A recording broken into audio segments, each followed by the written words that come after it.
Penyelesaian sengketa ya, umumnya secara keperdataan, dalam hal ini adalah konsumen, itu secara garis besar ada 2. Yang pertama adalah, di luar pengadilan, yang berikutnya adalah melalui pengadilan. Yang di luar pengadilan ini bisa, antara konsumen langsung dengan si developernya atau pengembangnya ya. Jadi bipartit istilahnya, 2 pihak. Atau melalui lembaga penyelesaian sengketa. Di antaranya yang ada saat ini di Indonesia itu adalah BPSK, kemudian kalau ini terkait dengan, industri jasa keuangan ada Lembaga Alternatif Penyelesaian Sengketa yang dibentuk oleh OJK ya, atau LAPS. Itu secara umum kalau proses penyelesaiannya dilakukan melalui atau di luar pengadilan. Kemudian selain di luar pengadilan ada mekanisme penyelesaian sengketa melalui pengadilan. Nah, untuk melalui pengadilan ini ada beberapa alternatif. Yang pertama adalah menggunakan mekanisme gugatan sederhana atau small claim court. Gugatan sederhana ini yang perlu dicatat diantaranya adalah satu domisili hukum ya antara penggugat dan tergugat, kemudian nilai sengketanya tidak melebihi 500 juta. Selain gugatan sederhana, ada gugatan perdata biasa. Gugatan perdata biasa ini sudah umum ya, diajukan di tempat si tergugat atau domisili objek sengketa kalau ini terkait dengan tanah. Nah, selain gugatan sederhana, kemudian gugatan perdata yang biasa, ada juga yang berkembang selama ini itu adalah mekanisme melalui pengadilan niaga ya, yakni menggunakan mekanisme permohonan PKPU atau kepailitan. Jadi itu, ada 2 mekanisme umum, yang pertama adalah di luar pengadilan, yang kedua adalah melalui pengadilan.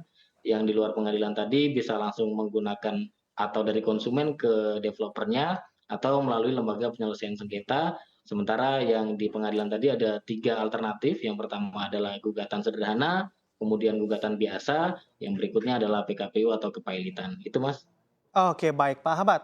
Ini kan andai kita amati saja salah satu contohnya yaitu Meikarta begitu ya. Ini juga sudah berlangsung cukup lama, korbannya juga cukup banyak, tapi sebetulnya secara hukum anteng-anteng saja. Apakah memang untuk mencari keadilan ini juga para korban ini membutuhkan biaya yang besar sehingga tidak banyak juga dari para korban yang bisa melaporkan delik aduan mereka?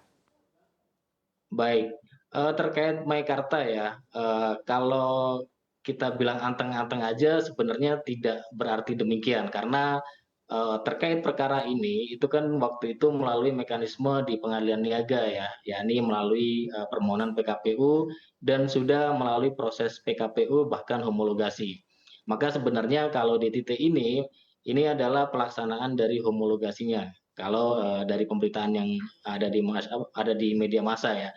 Berarti, sekarang yang perlu diperhatikan adalah terkait Meikarta ini apakah, perjanjian yang sudah disahkan oleh pengadilan niaga itu telah, dilaksanakan atau belum. Maka itu yang menjadi indikatornya. Jadi indikator penyelesaian, proyek Meikarta ini bisa dilihat dalam, homologasinya, apakah ini sudah sesuai atau belum. Sementara, kalau pertanyaannya apakah konsumen harus mengeluarkan biaya yang besar, maka ini tidak selalu demikian. Karena untuk proses penyelesaian di luar pengadilan sebagaimana yang saya sampaikan tadi, melalui, BPSK atau melalui LAPS itu konsumen tidak perlu membayar biaya. Tapi yang tidak bisa kita pungkiri konsumen itu pasti, akan mengeluarkan tenaga dan pikiran ya, ini yang mungkin, jadi sesuatu yang perlu diperhatikan juga oleh siapapun juga. Jadi untuk memperoleh keadilan, pasti ada tenaga, biaya, dan pasti juga ada pikiran yang dikeluarkan di situ.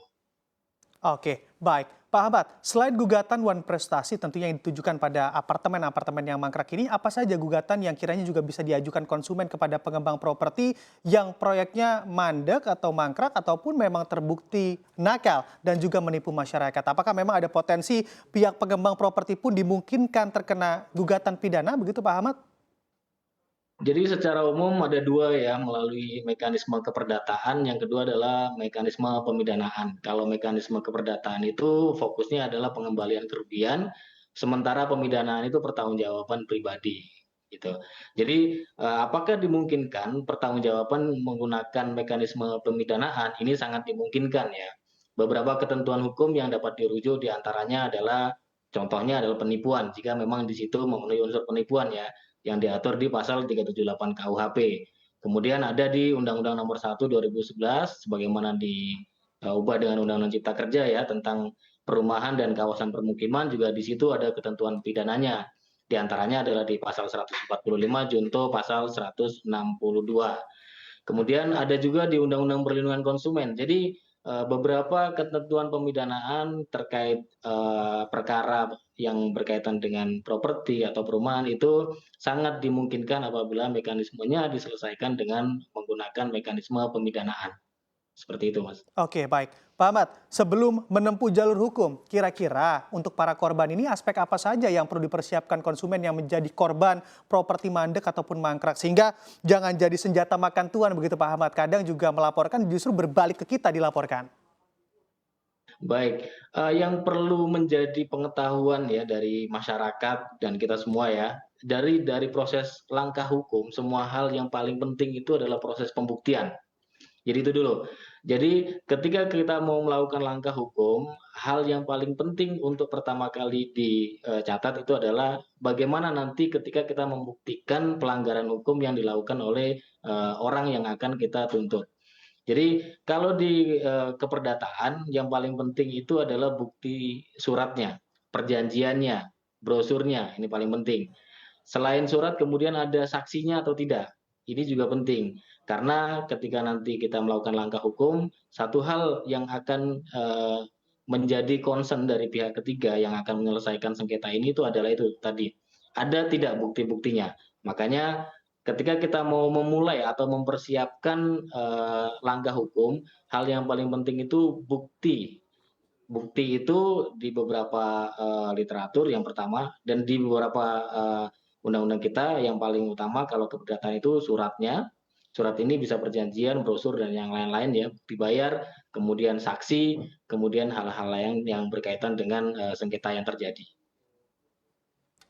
Oke, itu yang perlu diperhatikan juga begitu ya Pak Ahmad untuk para korban yang tentunya ingin menempuh jalur hukum. Tapi kalau kita amati juga beberapa contoh kasus properti yang mandek atau mangkrak yang tentunya masih bergulir hingga saat ini permasalahannya adalah apartemen Meikarta dan apartemen Antasari 45. Khususnya untuk apartemen Antasari 45 pihak konsumen mencurigai ada permasalahan di PKPU dan berharap PKPU dibatalkan. Nah ini sementara konsumen apartemen dari Meikarta juga tidak mau mengakui putusan homologasi yang mengizinkan proses serah terima unit apartemen diperpanjang hingga tahun 2027 andai kita amati. Jika berkaca kepada kedua kasus tersebut, secara umum apakah suatu proses PKPU yang sudah ditetapkan dan juga putusan homologasi bisa dibatalkan karena memang pihak konsumen justru tetap merasa dirugikan dan menilai pengembang properti akan tetap tidak bisa memenuhi kewajibannya. Silakan, Pak Ahmad. Baik. Baik, ada beberapa poin ya atau titik yang perlu diketahui oleh masyarakat tentang proses PKPU yang sudah berakhir dengan homologasi. Di tahap mana sih sebenarnya kita bisa kemudian melakukan perlawanan termasuk pembatalan terhadap homologasi ini. Yang pertama untuk diketahui dulu bahwa homologasi ini adalah pengesahan terhadap rencana perdamaian yang diajukan oleh debitur. Dalam kasus Meikarta ini adalah si Meikarta yang mengajukan rencana perdamaian itu. Kemudian setelah melalui proses PKPU, kemudian di-voting, itu disetujui untuk mengikat seluruh kreditur yang itu kemudian disahkan oleh pengadilan. Jadi homologasi itu adalah pengesahan rencana perdamaian. Nah, di titik mana kemudian kita bisa melakukan perlawanan terhadap ini? Yang pertama itu adalah sebelum rencana perdamaian ini disahkan oleh pengadilan. Jadi sebelum pengadilan mengesahkan rencana perdamaian yang diajukan oleh debitur, ini pihak-pihak yang dirugikan dapat mengajukan permohonan agar pengadilan tidak mengesahkan rencana perdamaian tersebut. Alasannya diantaranya itu adalah apabila dalam proses pembahasan atau rencana perdamaian tersebut terdapat penipuan, kemudian persekongkolan atau upaya tidak jujur. Nah, ini diatur di pasal 285 ayat 2 Undang-Undang 37 tahun 2004 tentang PKPU dan kepailitan. Jadi sebelum rencana perdamaian itu disahkan, kita punya senjata untuk menyampaikan kepada pengadilan niaga agar tidak mengesahkan rencana perdamaian apabila dirasa rencana perdamaian tersebut memenuhi beberapa alasan pembatalan sebagaimana diatur dalam Undang-Undang Kepailitan. Lantas ketika ini sudah disahkan, bagaimana selanjutnya? ada tahapan di mana kita bisa membatalkan, homologasi tersebut apabila homologasi tersebut tidak dilaksanakan sebagaimana yang sudah disahkan oleh pengadilan. Jadi sangat dimungkinkan bahwa homologasi ini kita mintakan pembatalannya ke pengadilan. Tapi yang jadi catatan yang perlu diketahui adalah ketika homologasi ini nanti kita mintakan pembatalan, maka dimungkinkan atau, si debitur ini berpotensi, jatuh ke dalam proses kepailitan. Jadi itu. Oke, baik. Pak Ahmad, ini juga yang menjadi tentunya beban bagi para korban juga yaitu terkait cicilan bank mereka. Untuk proyek properti yang tengah berkasus mandak ataupun mangkrak, apakah konsumen juga berhak meminta bantuan hukum untuk mengajukan misalnya penundaan cicilan dan juga meminta tanggung jawab dari perbankan untuk perlindungan konsumen? Karena tentunya konsumen juga merasa keberatan untuk mencicil jika ternyata tak ada progres pembangunan yang signifikan dalam kurun waktu bertahun-tahun, namun jika berhenti mencicil, nah ini justru bank akan tetap menagih dan di sisi lain profil konsumen juga akan jelek di data BI checking. Baik, untuk diketahui dulu secara umum ya bahwa di hukum kontraktual kita atau hukum perjanjian kita itu diatur bahwa, suatu ketentuan dalam perjanjian itu bisa diubah berdasarkan kesepakatan para pihak, itu dulu. Jadi, apakah dimungkinkan kalau kita minta restrukturisasi atau penundaan pembayaran kepada bank? Itu dulu. Yang patut dicatat adalah bahwa itu sangat dimungkinkan dengan catatan bahwa harus disepakati antara konsumen dengan bank. Nah, kesepakatan itu, harus dilihat dulu ke dalam kontrak kontrak yang sudah ditandatangani antara konsumen dengan pihak banknya. Apakah di situ ada dimungkinkan untuk, permintaan atau, klausul yang mengatur tentang, restrukturisasi atau penundaan pembayaran. Jika tidak ada, maka bisa diajukan permohonan kepada bank supaya, dengan kasus yang seperti, sebagaimana tersebut tadi, jadi di pihak, si developernya yang dalam tanda kutip nakal, maka si konsumen mengajukan agar, ketentuan pembayaran yang dibebankan kepada konsumen ini direstrukturisasi atau diadendum atau diubah.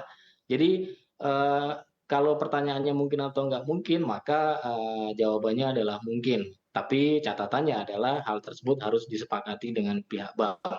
Tentunya dari pihak bank sendiri pun, akan menjadi perhatian khusus ya apabila, permohonan tersebut tidak diakomodir gitu kan, maka dikhawatirkan ini akan terjadi jadi, kredit macet ya atau NPL segala macam, gitu.